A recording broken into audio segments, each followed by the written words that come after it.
Olá, sejam muito bem-vindos. Hoje a gente vai se aprofundar num verdadeiro labirinto burocrático que milhares de pessoas encaram todos os dias.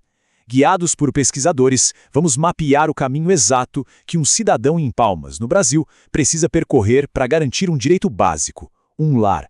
E olha, é uma jornada que acaba revelando muita coisa sobre como as nossas cidades realmente funcionam. Pode parecer uma pergunta simples, não é? Mas ela vai direto ao ponto do nosso tema de hoje. Uma cidade não é só um monte de ruas e prédios. Ela começa com algo muito mais fundamental, a unidade básica da vida em comunidade. E a resposta é essa. Começa com a necessidade de ter um lar, mas também com o plano que organiza como todos esses lares vão se conectar para formar uma cidade. É bem aí que o sonho de cada um encontra o projeto de todo mundo. E é exatamente essa interseção que a gente vai explorar. Bom, então vamos lá. Em Palmas, para muita gente, o ponto de partida é esse aqui, o Resolve Palmas. Pensa nele como o balcão único da prefeitura, a porta de entrada para dezenas de serviços. E é justamente essa central que está no foco de uma pesquisa. Sabe qual a melhor forma de entender um labirinto? É seguir quem está tentando desenhar o mapa. E é exatamente isso que a gente vai fazer agora, seguir a trilha das perguntas feitas por esses pesquisadores para entender a lógica, os fluxos e, claro, os desafios desse sistema.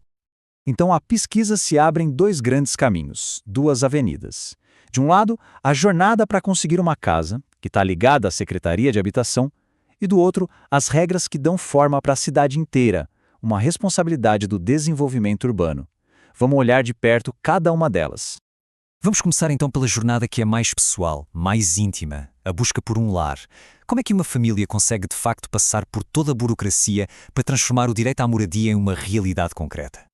E essa é a grande pergunta que os pesquisadores fazem, porque veja bem, não é só preencher um papel, é entender um processo que pode literalmente mudar o futuro de uma família. E é aqui que a gente percebe o quão fundo essa investigação vai. Os pesquisadores não se contentam com respostas superficiais. As perguntas são diretas. Quem pode se inscrever? Como é que os documentos são checados de verdade? Os sistemas dos diferentes setores conversam entre si. E a pergunta mais importante de todas: o processo de seleção é justo e transparente para todo mundo? Eles chegam ao ponto de analisar casos específicos como novos empreendimentos e até a isenção de impostos. E olha, a análise é super detalhada. Os pesquisadores querem saber tudo. O que acontece se alguém é pré-selecionado, mas precisa desistir? Como se corrige uma informação que foi cadastrada errada? Cada detalhezinho desses é uma peça importante para montar o quebra-cabeça de como o sistema funciona na prática. Ok, agora a gente vai mudar a lente. Vamos ampliar o foco. A gente sai da busca individual por um lar e vai para o grande projeto da cidade. As regras que governam cada construção, cada terreno, cada espacinho público. E essa tabela aqui já mostra a diferença gigantesca de escopo. Enquanto a habitação é uma jornada mais focada, o desenvolvimento urbano é uma teia muito mais complexa. As investigações aqui vão desde um habite, sabe, aquele documento final da obra, até a aprovação de loteamentos inteiros. Cada licença, seja para uma placa de publicidade ou para o uso de uma calçada, ajuda a moldar a cara da cidade. Tudo passa por aqui. Então, o ponto central aqui é que a pesquisa não está olhando para um serviço isolado. Não mesmo. A ideia é entender o fluxo completo, sabe? Desde a primeira ideia de um projeto arquitetônico até ele estar de pé, pronto para ser usado, questionando como o Resolve Palmas facilita ou talvez complique cada uma dessas etapas. Bom, agora é hora de conectar os pontos, porque, mesmo que os serviços pareçam muito diferentes à primeira vista, as perguntas dos pesquisadores mostram que tem um fio condutor que une tudo isso, a busca por um sistema eficiente, transparente e, acima de tudo, justo. Isso aqui é muito interessante. Pensa só, essa tabela mostra como a pesquisa pega aquelas frustrações que todo mundo sente no dia a dia e transforma em perguntas de pesquisa, perguntas metodológicas. A angústia de quanto tempo isso vai demorar vira uma investigação sobre indicadores de tempo de resolução. A preocupação com a privacidade vira uma pergunta sobre medidas de proteção de dados. No fundo, o que a pesquisa está fazendo é tentar criar um sistema para resolver problemas bem reais. E a investigação não para por aí, ela também olha para o cenário mais amplo. Ela questiona como o Resolve Palmas se encaixa nos grandes projetos da cidade, como programas de regularização fundiária, que finalmente dão o título de propriedade para famílias que às vezes esperam por anos, décadas, e também iniciativas ambientais que afetam a qualidade de vida de todo o mundo.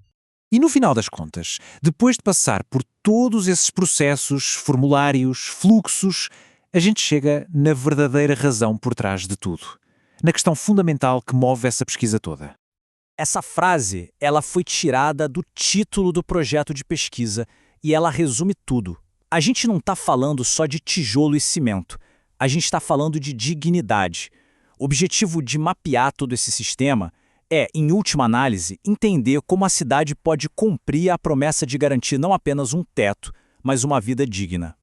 E todo esse esforço lá em Palmas acaba se conectando com um movimento global muito poderoso, o direito à cidade.